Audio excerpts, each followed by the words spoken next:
Bismillahirrahmanirrahim. Assalamualaikum warahmatullahi wabarakatuh. Innal hamdalillahi nahmaduhu wa nasta'inuhu wa nastaghfiruh wa na'udzu billahi min shururi anfusina wa min sayyiati a'malina. May yahdihillahu fala mudilla lahu wa may yudlil fala hadiya lahu. Ashhadu an la ilaha illallah wahdahu la syarika lahu wa ashhadu anna Muhammad abduhu wa rasuluhu la nabiyya ba'd. Qala Allah subhanahu wa ta'ala fi kitabihil karim, ya ayyuhalladzina amanu taqullaha haqqa tuqatih fala tamutunna illa wa antum muslimun. Wa qala Allah subhanahu wa ta'ala, ya ayyuhalladzina amanu taqullaha wa qulu qawlan sadida yuslih lakum a'malakum wa yaghfir lakum dhunubakum wa may yuti'illaha wa rasulahu faqad faza fawzan 'azima. Fa inna asdaqal hadits kitabullah wa khairul hadi hadi nabiyina Muhammadin sallallahu alaihi wa ala alihi wa sahbihi wasallam. Wa syarrul umuri muhdatsatuha fa inna kulla muhdatsatin bid'ah fa inna kulla bid'atin dhalalah fa inna kulla dhalalatin fin nar. A'adzani wa iyyakum minan nar. Alhamdulillah, segala puja dan puji syukur kita panjatkan hanya kepada Allah Subhanahu wa taala Rabbul alamin. Serta salawat dan salam selalu kita curahkan kepada baginda Nabi kita Muhammadin sallallahu alaihi wa ala alihi wa sahbihi wasallam, kepada keluarganya, kepada para sahabatnya, juga orang-orang yang mengikuti dan mencintainya ila yaumil qiyamah. Para hadirin jamaah, bapak-bapak dan ibu-ibu yang dimuliakan dan dirahmati Allah Subhanahu wa taala, kita masih dalam pembahasan al-kabair, dosa-dosa besar. Kita masih pada dalil-dalil haramnya berzina. Memang buku kabair ini banyak versi ya. Bahkan buku yang dikarang oleh Imam Zahabi ini dalam urutan dan susunannya pun banyak versi. Ada yang luas, banyak dalilnya, ada yang ringkas. Dan dalam susunan-susunannya pun itu berbeda-beda setiap beberapa cetakan bukunya. Ya, kita hari ini membahas sedikit tambahan tentang dalil-dalil haramnya berzina.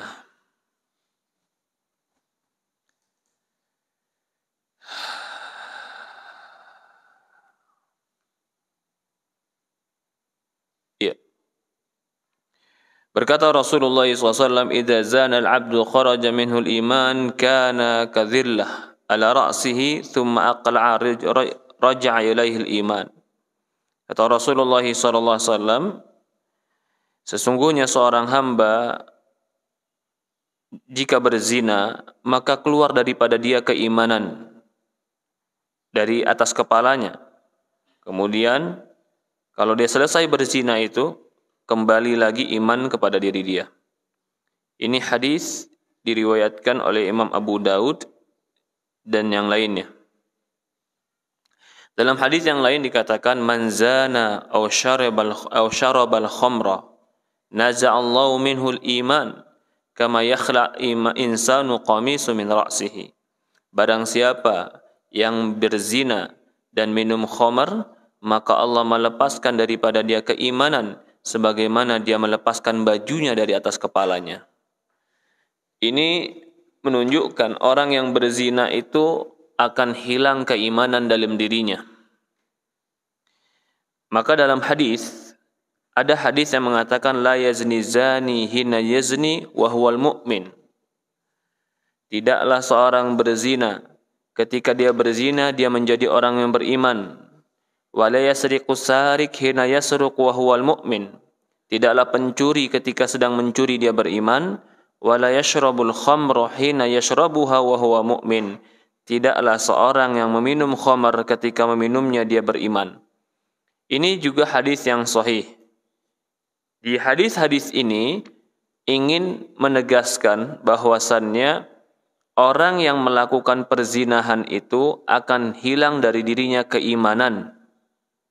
Seperti dia melepaskan pakaian dari tubuhnya, kemudian jika dia selesai berzina lagi, maka akan kembali lagi pakaian itu pada dirinya. Nah, ini dalil yang digunakan oleh sebagian orang-orang yang salah dalam akidah. Siapa itu? Orang-orang yang bermudah-mudahan mengkafirkan orang lain. Mereka berdalil dengan hadis ini, kalau begitu penzina, peminum khamar, dan juga pencuri itu kafir, kata mereka. Sehingga halal darahnya, juga dia bukan orang mukmin yang tidak harus disolati dan tidak boleh diambil warisannya. Ini termasuk gulat, ekstrim dalam memahami ayat-ayat Quran. Kita katakan bahwasannya berzina itu haram. Bahkan orang berzina itu boleh dirajam sampai mati, dicambuk 100 kali. Tetapi orang yang berzina itu tidak kafir. Kalau Rasulullah SAW mengatakan la yu'min zani hina yazni wa huwa mu'min, la yazni zani hina yazni wa huwa mu'min. Kata Rasulullah SAW, tidaklah seorang mukmin berzina atau tidaklah penzina itu berzina dia dalam keadaan beriman. Maksudnya bukan kafir, tapi imannya sedang pudar ketika itu. Karena iman itu ada iman mutlakul iman. Iman yang mutlak dalam hatinya nggak bisa hilang. Tidak hilang selama dia tidak mengingkari Allah dan Rasulnya. Tapi ketika dia melakukan perzinahan, itu menunjukkan kelemahan iman bagi diri dia. Maka dalam hadis yang lain dikatakan akan kembali imannya kalau sudah kembali dia tidak berzina. Berarti sini menunjukkan dia tidak kafir, tapi itu dosa besar. Ya. Dalam hadis yang lain, salasatun la yukallimuhumullahu yaumal qiyamah la yuzakkihim wa yanzuru ilaihim wa lahum adzabun alim. Ya, subhanallah. 3 orang atau 3 kelompok yang Allah tidak akan ngajak bicara mereka di hari kiamat. Allah tidak akan mensucikan mereka dan Allah tidak akan melihat kepada mereka di hari kiamat, bahkan bagi mereka azab yang sangat pedih. Ini Allah tidak mengajak bicara, Allah tidak mensucikan, Allah tidak menoleh kepada mereka, dan bagi mereka azab yang pedih. Kalau Allah tidak ada ajak bicara, berarti sulit untuk diampuni, karena Allah tidak mau ajak bicara mereka. Wala yuzakkihim, Allah tidak mensucikan, berarti dia tetap dalam kotoran dosanya. Wala yanzuru ilaihim, artinya Allah enggak mau melihat dia. Salah satu maknanya adalah, atau konsekuensinya adalah, Allah tidak akan mengasihani dia. Bahkan bagi mereka azab yang sangat pedih. Siapa itu? Syekhun zani wa malikun kadzab wa ailun mustakbir. Rawahu Muslim. 3 kelompok ini yang akan mendapatkan ancaman tadi. Yang pertama, syekhun zani. Orang yang sudah tua lalu berzina. Orang yang sudah tua lalu berzina itu dosanya berbeda dengan anak muda yang berzina. Bukan berarti kita membenarkan penzinahan terhadap anak muda. Tetapi kalau ada orang tua yang berzina, menunjukkan dia memiliki kerusakan dalam dirinya yang lebih parah. Anak muda berzina karena memang banyak faktor yang menggoda dia dan mendorong dia untuk melakukan perzinahan. Tenaganya masih kuat, penasarannya masih banyak, lalu fisiknya masih bagus, kekuatan tenaganya pun sebagaimana kita katakan tadi, tenaganya kuat, kekuatan fisiknya, lalu mungkin godaan-godaannya pun masih banyak karena dia masih gagah, sehingga dia melakukan perzinahan karena godaan-godaan itu. Adapun orang yang sudah tua, mungkin juga fisiknya sudah tidak bagus, tenaganya juga sudah lemah, keinginannya pun sudah mulai melemah sebenarnya. Tapi kalau dia tetap bisa berzina juga menunjukkan kerusakan iman dan mental yang ada pada diri dia. Dari itulah orang yang seperti ini Allah Subhanahu wa taala berikan hukuman lebih keras daripada yang lainnya karena ketidakpantasan yang dia lakukan. Yang berikutnya adalah malakun kadzab, seorang raja yang pendusta. Raja pendusta ini sama. Allah tidak akan mengajak bicara mereka. Yang berikut yang ketiga, ailun mustakbir. Orang miskin yang sombong. Ini pun sama. Ketidakpantasan. Biasanya orang sombong itu karena kaya, punya harta, punya kedudukan, punya sesuatu kelebihan yang dianggap lebih daripada orang-orang umumnya, sehingga dia menjadi sombong. Kalau ada orang ail yang fakir dan miskin, tapi dia sombong, berarti menunjukkan kerusakan jiwanya yang lebih parah. Dari ini Allah Subhanahu wa taala tidak akan mengajak bicara mereka, tidak akan mensucikan mereka, dan bagi mereka azab yang pedih. Ini hadis riwayat Muslim. Ya subhanallah. Syekhun zani. Seorang syekh, seorang orang yang tua lalu berzina. Kapan orang itu dikatakan tua? Orang dikatakan tua itu sebagian sudah memasukkan usia 50 tahun.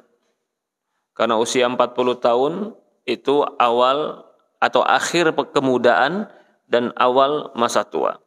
Jadi usia 50 tahun itu termasuk usia yang tua. Nasallallahu salam wal afiyah. Semoga Allah Subhanahu wa taala selamatkan kita dari segala ujian dan cobaan. Dalam hadis yang lain, hurmatun nisa mujahidin ala qaidina ka hurmati ummahatihim wa ma min rajulin yakhlufu rajulan minal mujahidin fi ahli wa yakhunuhu fihim illa wuqifa lahu yaumal qiyamah fa ya'khudhu min amali ma syaa fa ma dhannukum. Ini sekarang yang berbeda lagi. Ya. Hurmatun nisa'i mujahidin ala qaidin, kehormatan wanita-wanita mujahidin, artinya suaminya para mujahid perang di jalan Allah meninggalkan istri.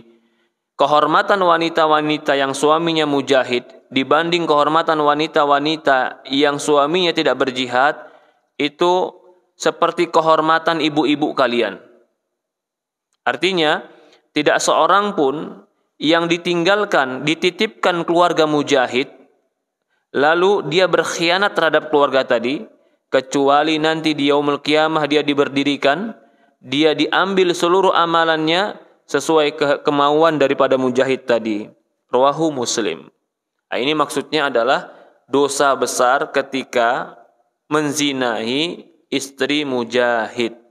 Seperti dosa menzinahi ibu kalian. Kita ini masih dalam bab apa? Masih dalam bab tingkatan zina itu berbeda-beda. Ada zina, semua zina itu haram dan dosa, betul. Tetapi satu di antara yang lain lebih besar. Contoh tadi, berzina kemarin kita ambil berzina dengan tetangga, itu lebih besar. Berzina dengan orang tua yang berzina, dosanya beda. Sekarang berzina dengan atau menzinahi nasallallahu istrinya mujahid, ini termasuk dosa besar. Dalam riwayat lain atau hadis lain, arba'atun yubghiduhumullah. 4 kelompok yang Allah murka kepada mereka. Wal bayya'u halaf, wal faqiru mukhtal, wa syaikhu zani, wa imamul jair. 4 kelompok yang Allah murka pada mereka, penjual yang banyak bersumpah, orang fakir yang banyak kesombongannya, seorang tua yang berzina, dan imam yang jair, yang zalim. Akhrajahu Nasa'i isnadun sahih. Hadis riwayat daripada Nasa'i dan sanadnya sahih. Ini pun sama. Berzina bagi mereka yang tua itu adalah suatu dosa yang lebih besar daripada perzinahan daripada yang lainnya. Ikhwanu fiddin wa akhwatu fillah, bapak-bapak dan ibu-ibu yang dimuliakan dan dirahmati Allah Subhanahu wa taala, Allah sudah ciptakan secara fisik kekuatan laki-laki dan wanita itu berbeda. Mungkin wanita di usia 55 ke atas, ya, itu rata-rata sudah tidak terlalu berpikir tentang hubungan seperti ini. Tetapi laki-laki itu berbeda. Laki-laki bahkan umur 60 tahun, bahkan sebagian mereka di atas 60 tahun pun masih ada berpikir untuk itu. Bukankah Rasulullah SAW orang yang paling mulia, yang paling suci hatinya, yang paling suci keinginannya, itu menikah juga di usia hampir-hampir mendekat 60 tahun, sebagian pernikahannya. Bahkan Rasulullah SAW mengatakan dalam sebuah hadis, "Ma taraktu ba'di fitnatan adarru ala rijali minan nisa." Kata Rasulullah SAW, tidak kutinggalkan sebuah godaan dan ujian yang paling merusak terhadap laki-laki sebagaimana kutinggalkan untuk mereka ujian godaan wanita. Ini sudah perkataan Rasulullah. Jadi kalau ada laki-laki yang tidak tergoda dengan wanita, bersyukur kepada Allah. Karena umumnya laki-laki pasti tergoda dengan wanita. Kalau ada laki-laki yang hidupnya santai, tenang, kayak nggak ada ombak dalam dirinya, Masya Allah. Itu orang seperti itu berarti luar biasa. Allah berikan dia taufik dan hikmat dari Allah Subhanahu wa taala. Tetapi ketika ada laki-laki yang mudah tergoda wanita, atau dia mempunyai keinginan yang berbeda dengan sebagian laki-laki dalam berhubungan dengan wanita, itu adalah sesuai dengan hadis Rasulullah SAW. Bahkan di dalam Al-Quran, di dalam surat Al-Imran, Allah Subhanahu wa taala ketika menceritakan tentang dunia, Zuyyina lin-nasi hubbus syahwati minan nisa'i wal banina, baru kemudian disebutkan yang lain. Dihias-hiasi bagi manusia itu hubbus syahwat, mencintai syahwatnya. Jadi sudah dihiasi syahwat itu disukai oleh manusia. Lalu disebutkan dalam ayat ini syahwat yang pertama. Zuyyina lin-nasi hubbus syahwat minan nisa. Dari wanita, anak-anak, perdagangan, semua baru disebutkan tentang harta. Lihat dalam buku tafsir para ulama, mengapa Allah menyebutkan syahwat yang pertama kali yang paling menggoda itu adalah wanita. Karena itu syahwat yang memang Allah takdirkan menjadi godaan bagi keimanan bagi laki-laki. Maka salah satu mukjizat Nabi Yusuf itu apa? Dapat terhindar dari godaan wanita cantik. Itu termasuk mukjizat itu. Karena ada orang yang selamat seperti dia, perempuannya udah mau, perempuannya narik di kamar, nggak ada yang lain, dia masih muda, selamat, Masya Allah. Mukjizat dari Allah Subhanahu wa taala. Bahkan para ulama mengatakan, jika aku ditinggalkan dengan uang yang banyak, aku yakin insya Allah aku amanah. Tapi jika aku ditinggalkan dengan seorang budak wanita yang hitam, aku nggak percaya dengan diriku, aku ini amanah. Karena betapa banyak orang lemah di hadapan syahwat ketika berhubungan dengan fitnah wanita. Dan ini sebenarnya kalau kita mau berbicara tentang fitrah, jiwa, umumnya jiwa manusia laki-laki seperti itu. Dan ini nggak berlebihan. Lalu apa yang dijadikan Islam menjadi solusi? Ini kita harus akui. Solusi dalam Islam itu adalah laki-laki boleh berpoligami. Nah, kadang-kadang perempuan nggak berpikir ini. Kenapa sih kok boleh poligami? Karena perempuan menganggap apa yang ada pada diri dia standarkan untuk laki-laki. Kenapa sih kalian mau nambah lagi? Ya perempuan didatangi 4 hari sekali juga nggak masalah dia.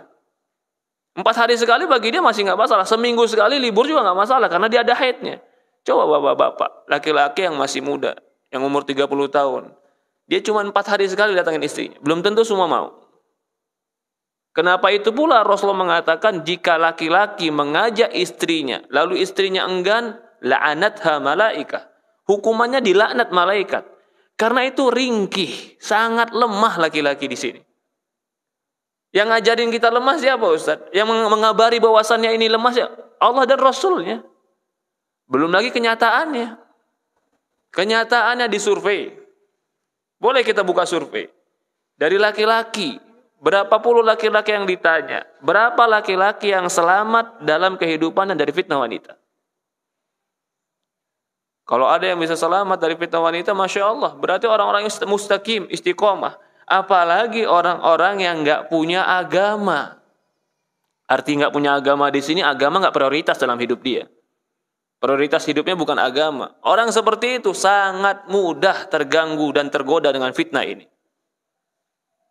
Maka Islam ketika mengajarkan dan mengizinkan poligami itu bukan bentuk perendahan kepada wanita, tapi itu bentuk penjagaan, penghormatan dan pemuliaan kepada wanita. Kenapa? Karena taruhlah negara-negara yang melarang poligami. Apakah mereka aman dari prostitusi? Apakah mereka aman dari perzinahan? Gak aman. Mana yang lebih bahaya? Wanita jadi objek prostitusi yang dibayar setelah ketemu selesai, atau dijaga kehormatan mereka? Nggak boleh mereka digitukan. Karena itu bentuk penghinaan kepada mereka. Selesai ketemu, malam bayar. Besok pagi dia mau masuk rumah sakit, dia mau meninggal, dia mau lapar, itu bukan urusan. Udah saya bayar tadi malam. Besok pagi dia mau cari rumah, mau cari kontrakan yang nggak tahu mau tinggal di mana, bukan urusan saya sudah bayar kebutuhan saya. Itu nggak boleh dalam Islam. Ketika kau berani mengambil diri dia, maka Islam mengharuskan kau jaga dirinya. Tanggung jawab terhadap kesehatannya, tanggung jawab terhadap rumahnya, tanggung jawab. Islam itu lebih menjaga.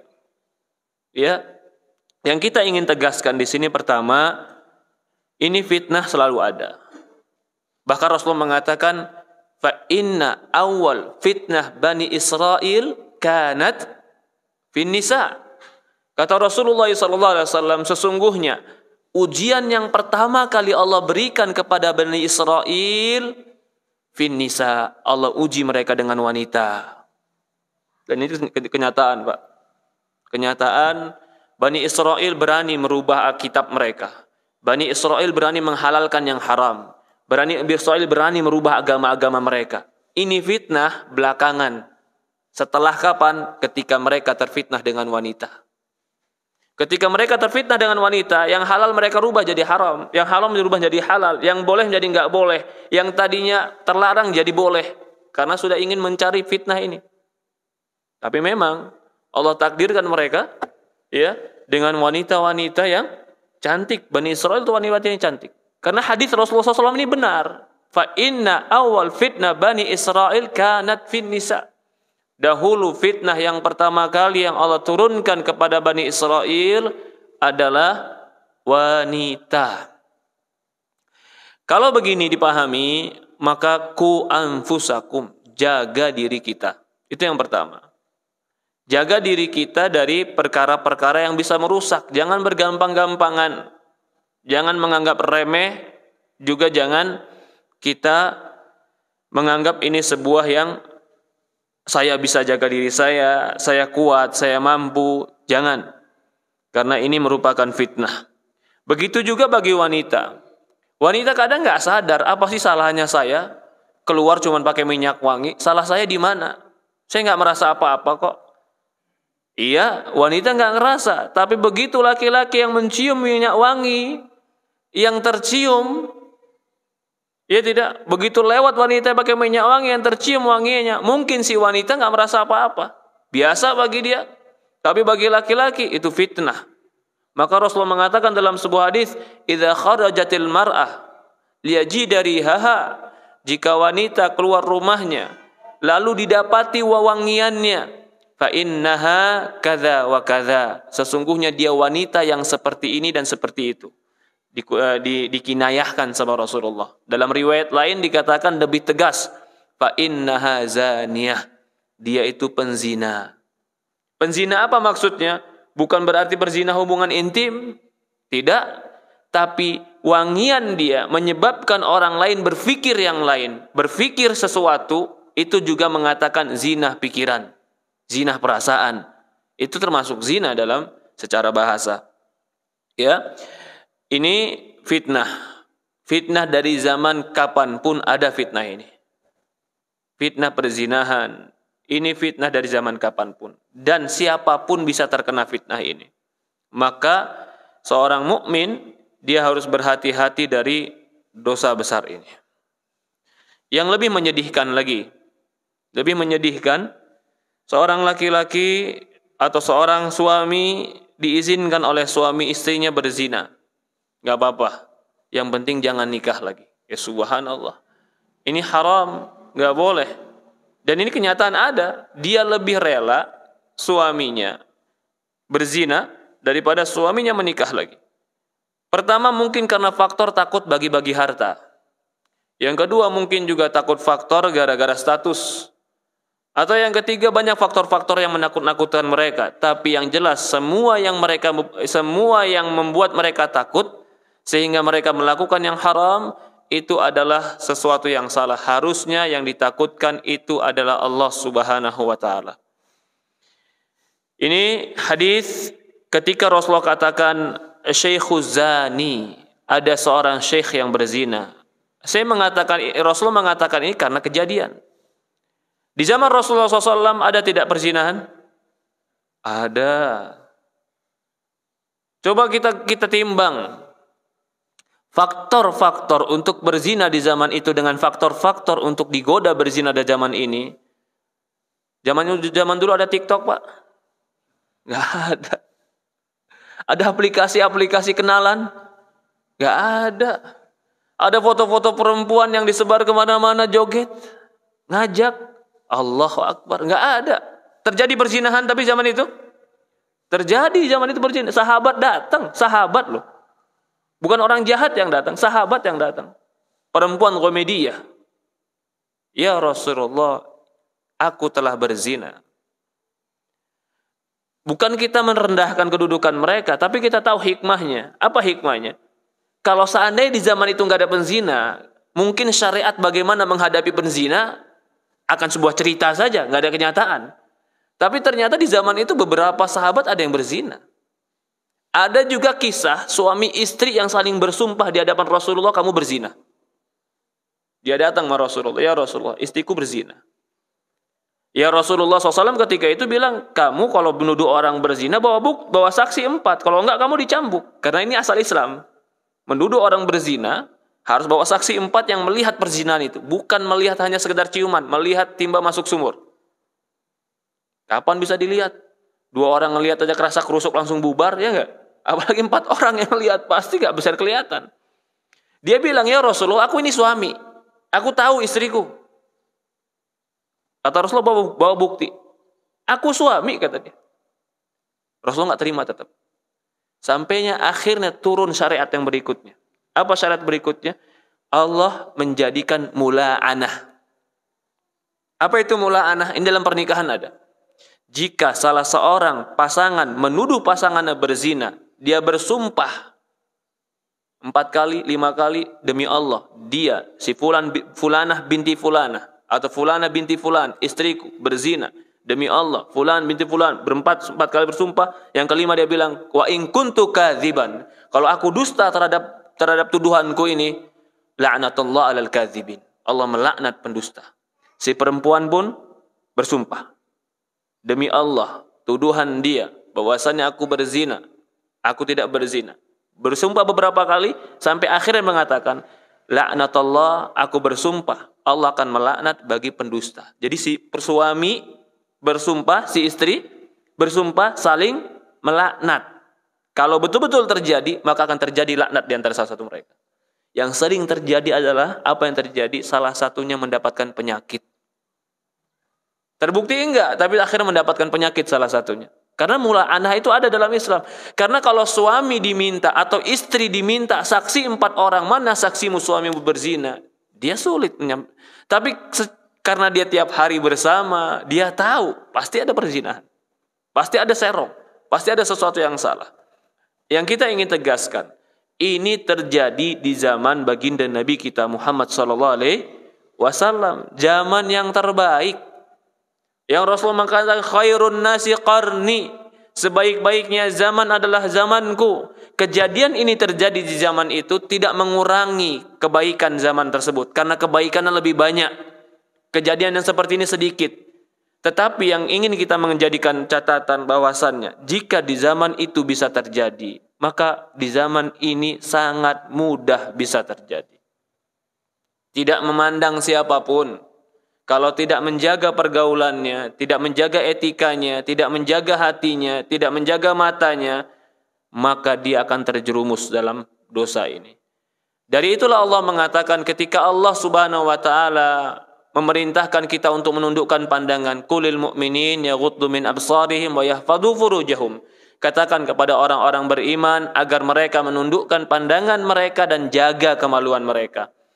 Allah perintahkan tundukkan pandangan sebelum Allah perintahkan jaga kemaluan. Karena orang yang tidak bisa menundukkan pandangannya akan mudah tergoda dan dia jatuh dalam dosa ini. Ya, dosa perzinahan. Nas'alullah salamah wal afiyah. Semoga Allah Subhanahu wa taala selamatkan kita dari dosa ini. Sampai ada seorang sahabat datang ke Rasulullah. Ini polosnya. Polosnya orang Arab, kalau sudah polos luar biasa. Ya Rasulullah, izinkan aku berzina. Masya Allah. Datang ke Rasulullah minta izin berzina. Dia nggak mau curang, mengkhianati Rasulullah nggak mau, tapi dia pengen, syahwatnya ada. Ya Rasul, izinkan aku berzina. Kata Rasulullah SAW, mau nggak kalau ibumu, kakak perempuanmu, anakmu dizinahi? Ya nggak mau ya Rasulullah. Maka seperti itulah wanita-wanita yang lain. Maka ketika itu ya Rasulullah doakan. Rasulullah doakan dia, ya Allah sucikan hatinya. Allahumma tahhir qalbah. Ya Allah sucikan hatinya. Maka ketika itu diriwayatkan Allah hilangkan dalam hatinya keinginan untuk berzina. Jadi ada syahwat-syahwat yang seperti ini, kadang-kadang gangguan syaitan ada, bisikan-bisikan syaitan ada. Maka seorang mukmin harus menjaga dirinya. Ya. Kemudian ayat yang lain atau ayat hadis yang lain. Dalam sahih, man waqa'a 'ala dzati mahram faqtuluh. Masya Allah. Barang siapa yang dia bergauli mahramnya, maka bunuh dia. Ini hadis riwayat daripada Tirmizi dan yang lainnya. Sebagian ulama mengatakan hadis ini hadis yang sahih. Tetapi ini menjadi hukum. Jika seorang pemuda bujangan berzina dengan orang lain, bukan tetangganya, tapi dia berzina, maka dia akan dicambuk 100 kali. Tapi sekarang pertanyaannya, na'udzubillah, jika ada seorang laki-laki bujangan berzina dengan saudari kandungnya, apakah dia juga dicambuk atau dia dibunuh? Kalau berdasarkan hadis ini, dia bukan lagi dicambuk, faqtuluh, bunuh dia. Kata Rasulullah sallallahu alaihi wasallam. Nas'alullah salam wal afiyah. Ini sudah menunjukkan kerusakan tabiat yang luar biasa. Kenapa? Karena seorang laki-laki, ayah, kakak laki-laki, itu punya tabiat adalah melindungi adiknya, melindungi keluarganya. Itu tabiat. Tidak mau merusak keluarganya. Itu tabiat.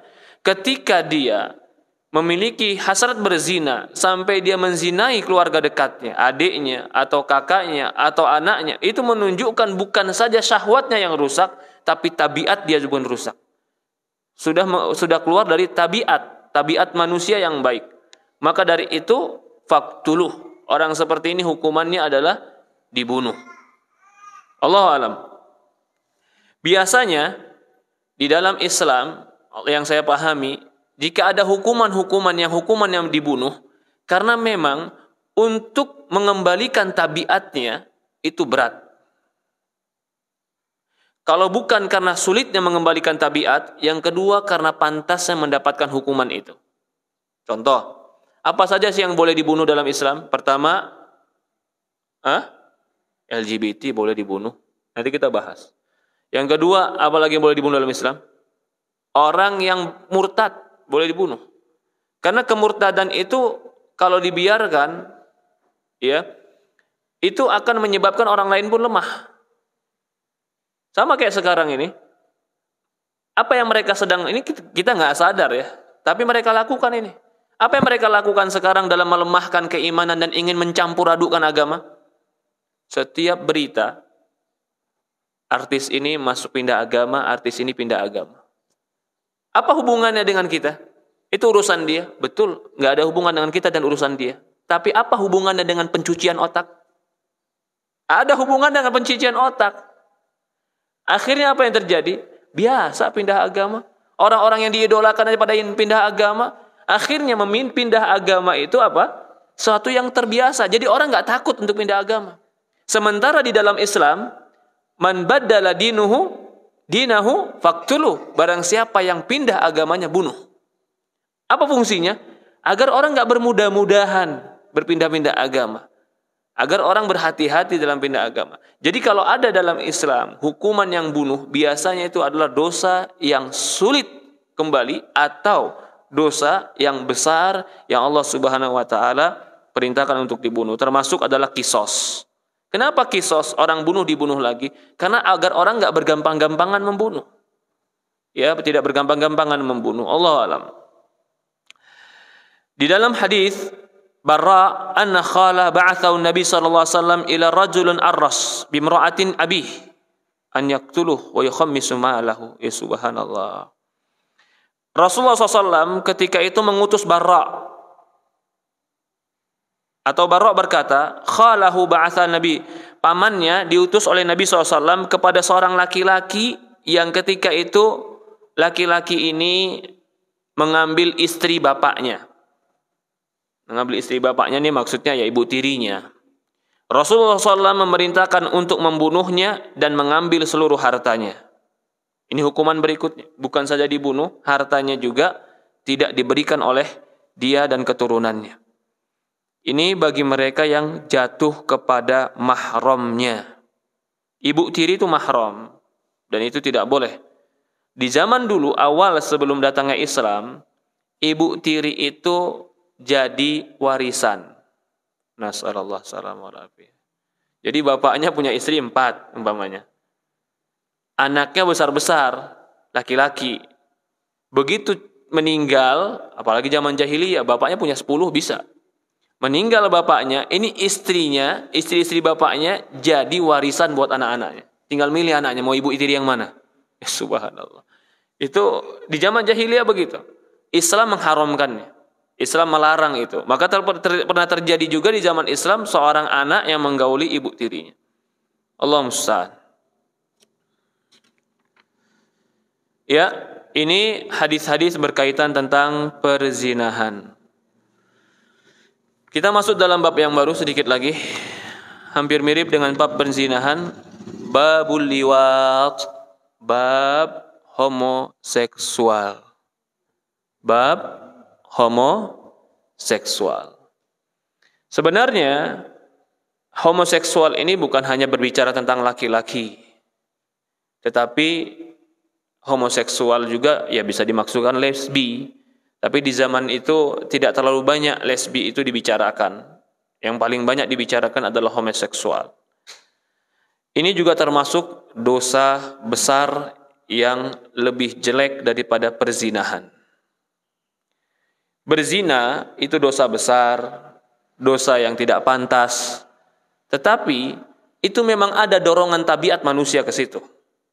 Kalau homoseksual, itu pada hakikatnya nggak ada laki-laki yang suka sama laki-laki, nggak ada. Ketika dia menyukai sesama laki-laki, berarti ada tabiat yang sudah mulai rusak dan rusak di situ.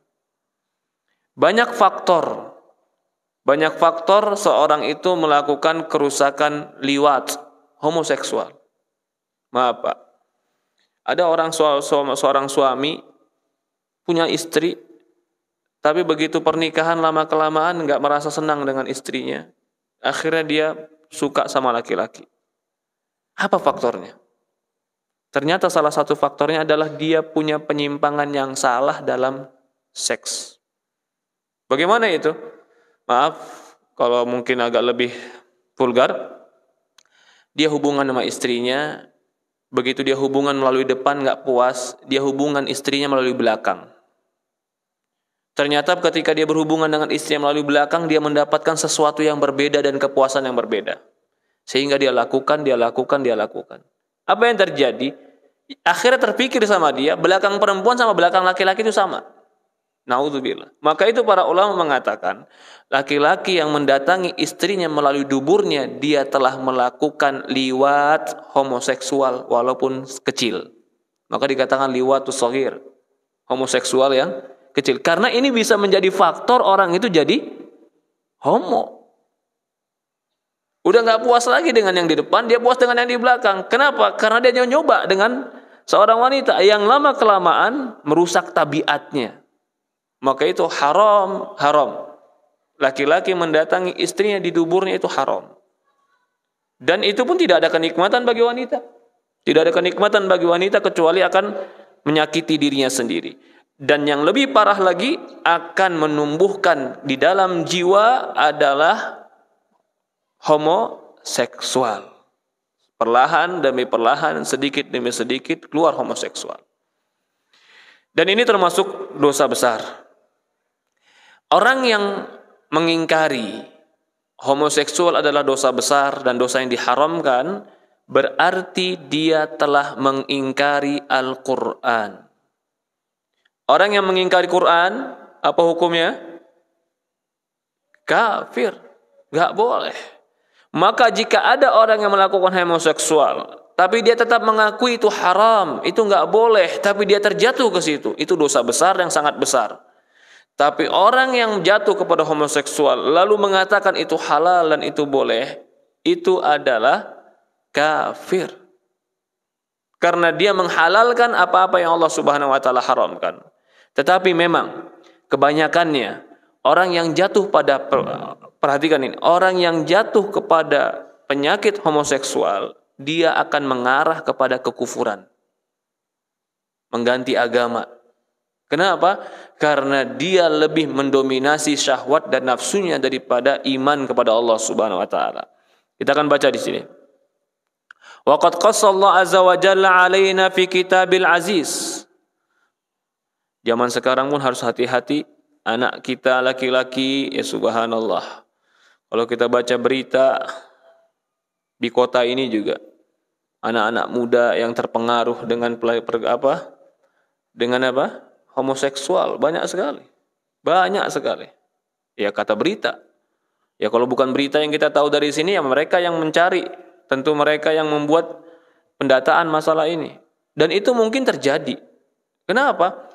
Karena sekarang juga banyak tokoh-tokoh, artis-artis yang mereka cintai, yang artis itu kita nggak tahu nih cewek atau cowok. Bibirnya merah, kulitnya halus, putih, suaranya lembut. Nggak tahu kita nih cewek apa cowok. Udah kayak begitu cara orang berpikir sekarang. Maka mungkin saja akhirnya timbul penyakit-penyakit. Belum lagi orang-orang yang menjadikan seperti tadi kita bilang, mencuci otak. Bagaimana sih mencuci otak itu, Ustaz? Menjadikan homoseksual itu biasa.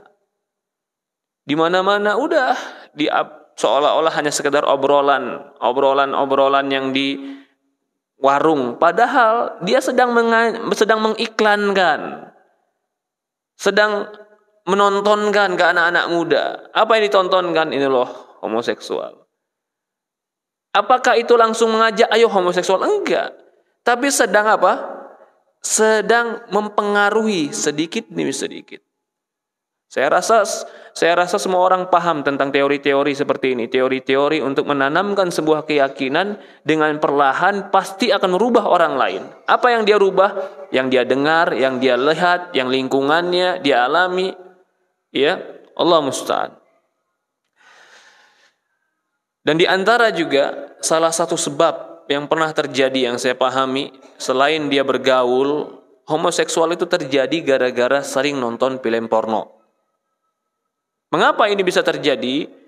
Karena ini kisah sebuah anak muda, ya, nasallallahu salam wal afiyah, keluar dari pondok pesantren, di pesantren nggak pernah megang HP, di rumah dikasih HP, plus HP ada wifi-nya di rumah, tinggal tidur di kamar. Ibunya kalau ditanya kemana anak saya mau bager Ustadz, nggak pernah keluar kamar. Padahal di kamar ada wifi, ada HP, ada komputer, nggak ada yang pernah ngecek. Anak saya kan dari pondok Ustadz. Iya, anak kamu dari pondok, tapi nggak malaikat. Ada saja gangguan syaitan. Jangankan dia, bapaknya saja diganggu sama syaitan. Ya tidak. Begitu lihat HP tiba-tiba ada iklan. Kalau lagi kuat iman iklannya skip. Astagfirullah. Ya lagi kuat imannya. Tapi kalau lagi bete, apalagi anak muda yang pengen tahu, yang baru-baru besar pengen tahu, lama-kelamaan tergoda, dan itu terjadi. Tergoda dia buka. Dia buka pertama dia lihat laki-laki perempuan, laki-laki perempuan. Lama-kelamaan dia lihat laki-laki dengan laki-laki. Yang tadi awal mungkin dia jijik melihatnya. Tapi karena yang memainkan juga penuh dengan acting, seolah-olah menggambarkan bahwasanya dia di atas kenikmatan yang sangat nikmat. Ini anak muda yang belum pernah nyobain, jadi cuma kepikiran dan kebayang. Oh ternyata sama-sama laki-laki kayaknya enak. Kenapa? Karena dia lihat orang yang sedang acting dan bohong ini, setan dari jin, setan dari manusia ini kan, namanya kan setan dari manusia ini. Akhirnya dia apa? Penasaran. Benar nggak sih laki-laki sama laki-laki enak? Akhirnya jatuh dalam perkara homoseksual. Gara-gara ditipu sama orang acting. Ya ini salah satu faktor juga. Faktor kenapa terjadinya homoseksual. Walaupun banyak faktor-faktor lain. Di antara faktor lain adalah dia mungkin menjadi objek dari orang-orang homoseksual. Itu pun salah satu faktornya. Kita lanjut di sini. Allah mengkisahkan dalam kitabnya tentang kisah Nabi Lut alaihissalam tidak di satu tempat. Falamma ja'a amruna ja'alna 'aliyaha safilaha wa amtarna 'alaihi hijaratan minas sijil. Ketika datang perintah kami, maka kami jadikan yang di atas mereka menjadi di bawah, dan kami hujankan mereka dengan batu dari neraka. Nasallallahu salam wa afiyah. Bukan lagi dirajam, tapi rajamnya dari api neraka sama Allah Subhanahu wa taala. Ai tinir tabakh hatta sara kal ajr. Mamdud, mereka seperti hangus. Masya Allah. Jadi mereka itu bukan hanya mati, tapi mereka itu hangus seperti terpanggang karena terkena dengan batu-batu ini. Musawwamah ay muallamah alamat ta'rifu biha anna laysat min hijaratan ala ahli dunya. Bahkan batu ini ketika turun ada tanda-tandanya bahwasannya ini batu bukan hanya batu dari dunia, ini batu dari neraka.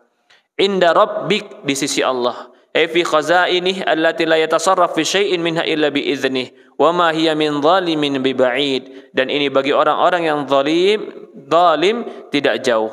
Ma hiya min zalimi hadil ummah idza fa'alahum an yahillu baina bihim wa ma halu bi ulaika min azab. Maka kenapa Allah ceritakan tentang Nabi Lut alaihissalam dan hukuman tentang Nabi Lut alaihissalam?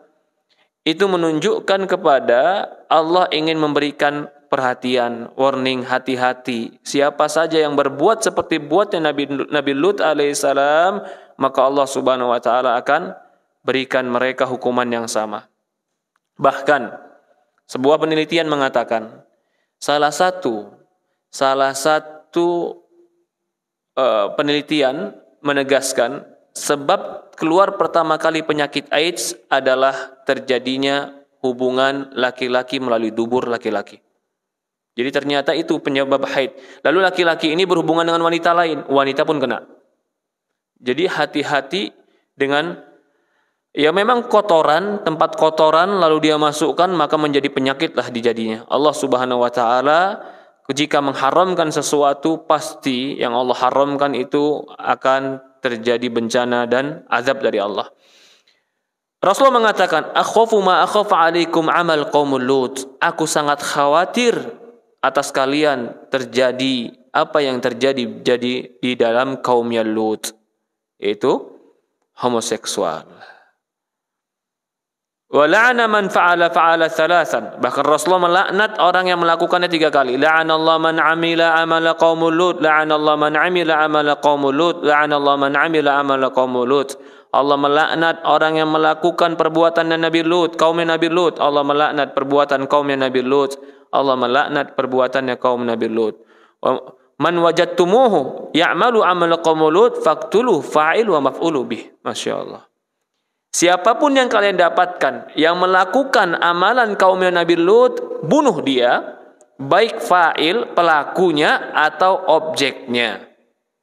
Ini hadis sahih dari Ibnu Majah. Berarti yang dibunuh dua-duanya. Kalau menurut pendapat Syafi'i, cara membunuhnya adalah cari gedung yang tertinggi di kota tersebut, lalu didorong, dijorokin sampai dia jatuh. Jadi kalau di Indonesia di mana? Lah, inilah di Monas lah. Dari Monas, Pak, dijorokin sampai dia jatuh. Jangan kasihan.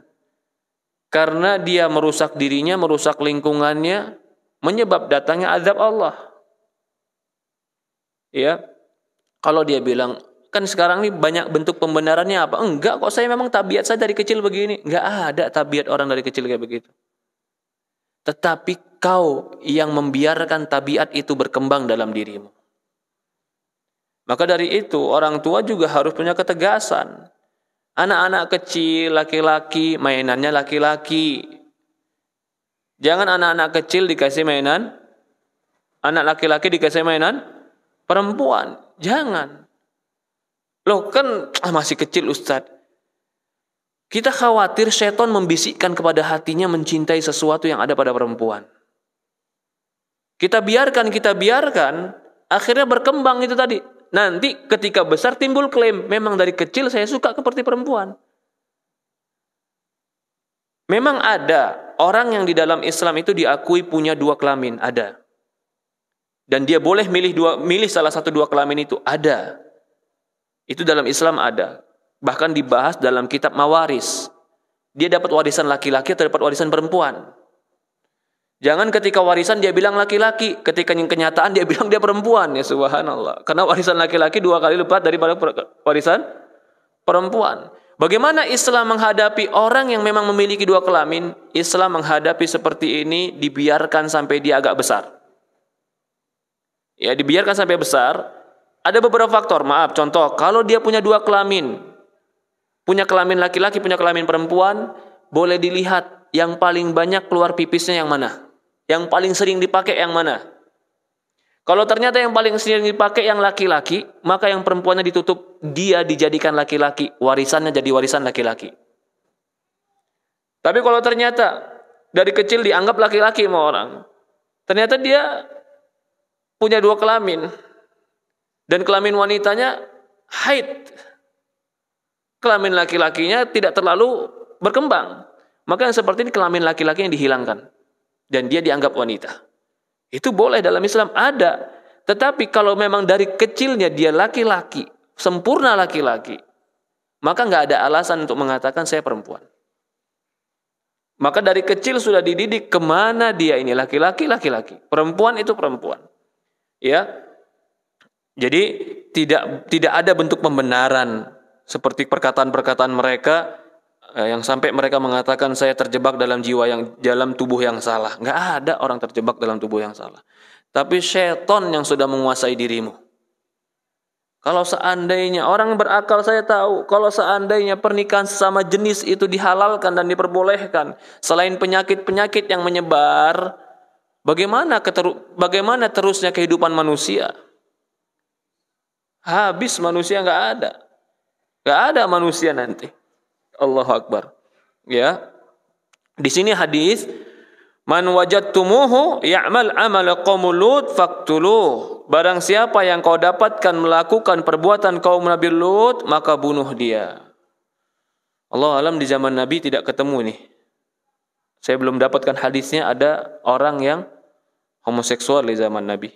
Tapi hadis-hadis tentang hukuman untuk mereka ada. Dan Allah ceritakan juga tentang Nabi Lut alaihissalam. Berkata Ibnu Abbas radhiyallahu anhuma, yundhar a'la bina fi qaryah. Perhatikan, lihat mana gedung yang tertinggi di kampung. Fayulqa minhu thumma yatba' bihijarah. Lalu dijatuhkan dari gedung yang paling tinggi, lalu dilempari batu sebagaimana dilakukannya kaum Nabi Lut. Ini menurut Abdullah bin Abbas, yang sahih dari Abdullah bin Abbas. Dikatakan, ajma'al muslimun an natalawwud min kabair. Perhatikan nih, Pak.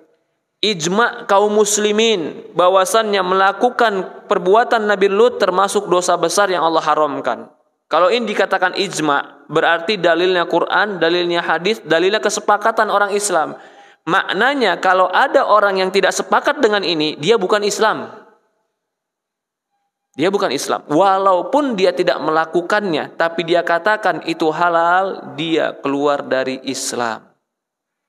Ajma'al muslimun, kaum muslim sepakat bahwasannya yang melakukan perbuatan kaum Nabi Lut itu adalah haram. Allah berfirman, "Atatuna dzukran minal alamin." Apakah kalian mendatangi laki-laki? Wa tadaruna ma khalaqalakum rabbukum. Dan kalian meninggalkan apa yang telah Allah ciptakan untuk kalian. Itu apa? Allah telah ciptakan dia itu laki-laki suka pada wanita. Itu ciptaan Allah.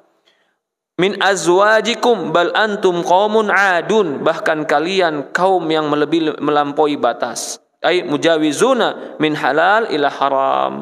Mereka melampaui batas dari yang halal kepada yang haram. Sampai Allah berfirman mengabarkan tentang Nabi Lut, wa najjaynahu min qaryatin lati kanat ta'malul khaba'ith. Kami selamatkan Lut dari satu kaum yang kampung mereka atau orang-orang mereka melakukan khaba'ith. Khaba'ith itu kejelekan yang sangat jelek. Maka kalau kita masuk kamar mandi apa? Allahumma inni a'udzubika minal khubuthi wal khaba'ith. Allah gambarkan dalam surat Al-Anbiya ayat 73 perbuatan mereka itu khaba'ith. Innahum kanu qaumun su'.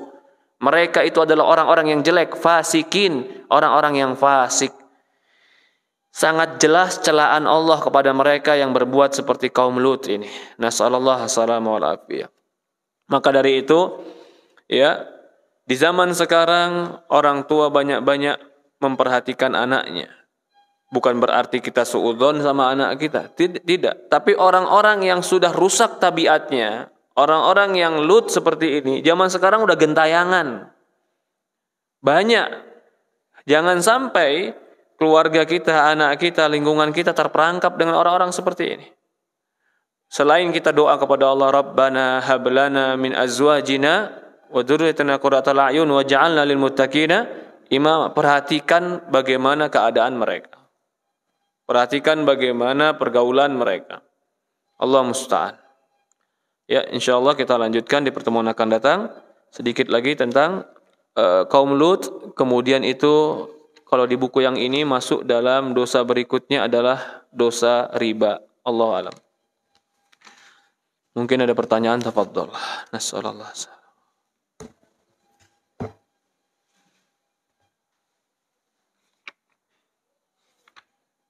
Ya silakan, akhi. Bagi akhwat mungkin boleh pakai kertas diberikan kepada panitia.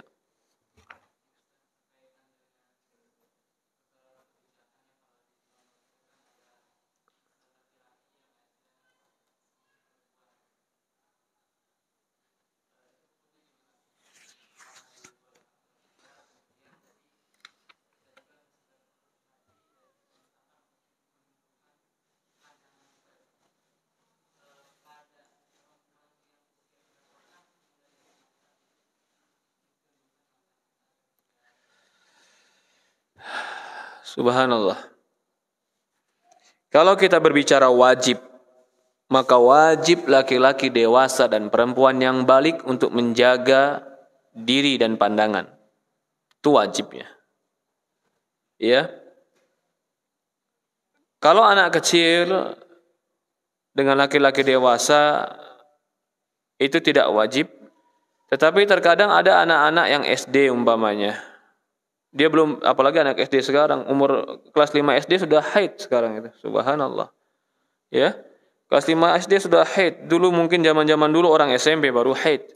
Berarti kalau anak kelas 5 SD sudah haid, sudah balik belum?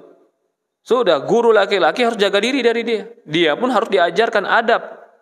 Mungkin dia harus menutup wajahnya, pakai jilbab yang benar, berakhlak dewasa. Itu harus diajarkan.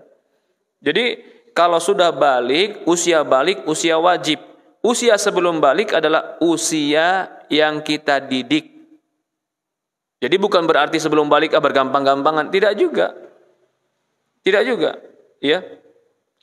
Yang saya pahami, Pak, yang ini kadang-kadang di negeri kita nggak terlalu diperhatikan. Kalau di negeri Arab ini diperhatikan.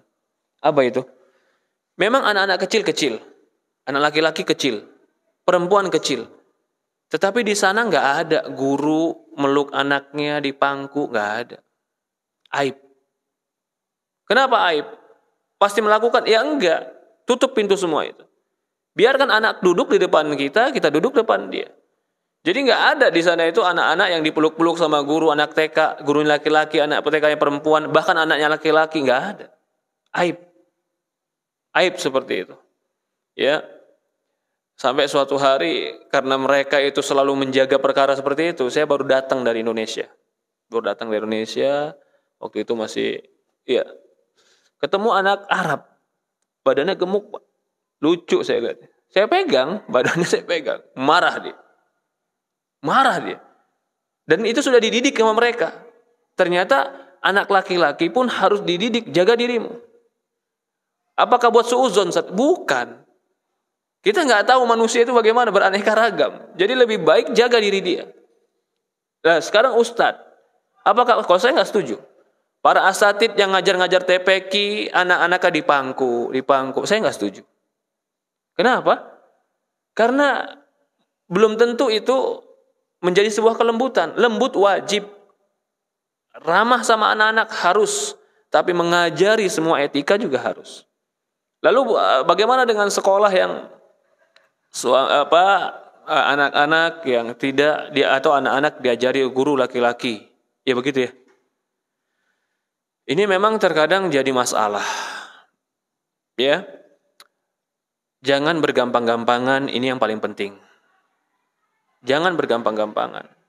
Jangan bilang Ustadz, dia kan Ustadz, salaman sama anak santri-santrinya kan nggak apa-apa. Ustadz kan kuat iman. Siapa bilang Ustadz kuat iman? Itu ini aduh. Sampai seolah-olah seorang kiai kalau udah salaman sama santri ya boleh, yang nggak boleh itu kita. Nggak ada, semua orang nggak. Nabi aja nggak mau salaman perempuan. Jaga dirinya Nabi Muhammad SAW. Jadi kalau seandainya tetap kalau perempuan sudah balik, jangan laki-laki berbiasa masuk kepada dia. Kalau seandainya harus karena keterpaksaan, maka di sini yang dibutuh kejujuran, keikhlasan, amanah. Si perempuan kalau bisa digunakan hijabnya dia bercadar, itu lebih baik. Ya si laki-laki pun harus betul-betul amanah kepada Allah Subhanahu wa taala. Tapi yang lebih baik tentu dia jaga dirinya dari sesuatu yang bisa menghancurkan dan merusakkan keimanannya. Allah alam. Jadi kalau sudah balik itu hukumnya wajib. Sebelum balik itu adalah mendidik. Allah alam. Ya silakan Pak.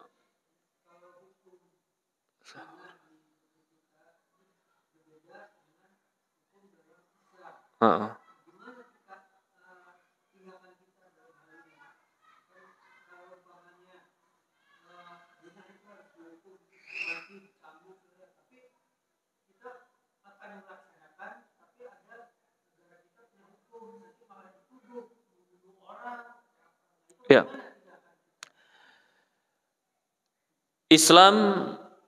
Perhatikan, Islam menjadikan orang berzina itu harus dicambuk, bahkan bisa dirajam sampai mati. Kenapa? Karena Islam menganggap setiap rajaman yang akan menghukum dia sebagai penggugur dosanya. Jadi sehingga ketika dia ketemu Allah yaumul qiyamah sudah tidak ditanya lagi tentang dosa-dosa tersebut. Lalu kalau di negeri kita nggak dinegakkan rajam, Ustadz, maka kita tidak boleh menegakkannya. Kalau kita bukan pemerintah, maka sangat salah dulu ada di tahun 2000-an, di Ambon ada orang yang menegakkan rajam. Dirajam muridnya dirajam gara-gara berzina. Itu nggak benar, itu haram. Lu kan syariat Islam, Ustaz, betul syariat Islam, tapi kan kamu bukan penegak hukum. Kalau semua orang boleh menghukum orang yang di bawah dia, guru menghukum muridnya, ayah menghukum anaknya, di luar undang-undang atau di luar syariat, tentu akan banyak pembunuhan nanti. Ya, jadi kalau di negeri kita tidak ditegakkan, maka bagi mereka yang ingin bertobat daripada zina adalah taubat dengan nasuha, jujur kepada Allah. Jadi ketika tidak ditegakkan rajam, bukan berarti dosanya pun tidak digugurkan. Bisa jadi digugurkan dengan taubat kepada Allah. Adapun bagi kita, umpamanya saya nggak berzina, Ustaz, tapi wajibkah saya menegakkan kepada dia? Yang wajib itu adalah pemerintah yang memiliki hukum. Bagi kita nggak wajib. Bagi kita yang wajib apa? Saya contohnya bukan dari pemerintahan, ya kita di sini bukan dari sebagian tidak mengambil keputusan tentang pemerintahan umpamanya. Yang wajib bagi kita cuma mengingkari kemungkaran, mengatakan itu mungkar, mengajak orang kepada kebaikan, mengingatkan orang kepada Allah, itu saja. Ya, jadi tetap apa yang mereka lakukan adalah mereka yang bertanggung jawab di sisi Allah Subhanahu wa taala. Kita cuma menyampaikan, fadzakir, berikanlah peringatan, lasta alaihim bimusaitir. Engkau bukan orang yang memaksakan kepada mereka. Allahu a'lam. Ya, ada lagi yang lain? Kita cukupkan? Silakan, Pak.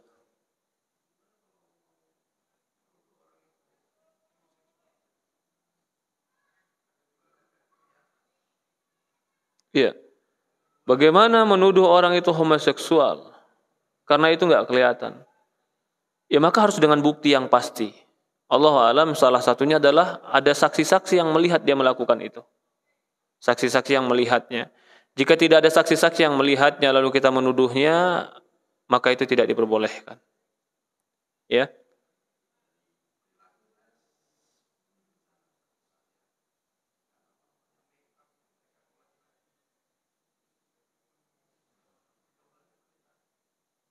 Iya. Apakah dengan melihat pergaulannya atau gerak-geriknya yang agak seperti perempuan kita pastikan dia homoseksual? Allah alam, saya nggak berani mengatakan pasti. Ya. Karena yang namanya pasti melakukan itu butuh bukti. Kalau itu bukan bukti, itu sinyalir tanda. Ini sinyal nih, orang ini agak beda gitu. Oh kamu jangan nuduh. Enggak, saya cuma mencium sinyalnya. Kalau nuduh saya katakan kamu homo. Itu tuduh. Saya mencurigai. Mencurigai bukan menuduh.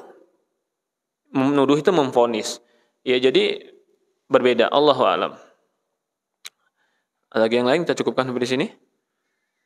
Kurang lebih mohon maaf. Subhanakallahumma wa bihamdi. Subhanallah ilaha illa anta nastaghfiruka wa atubu ilaik.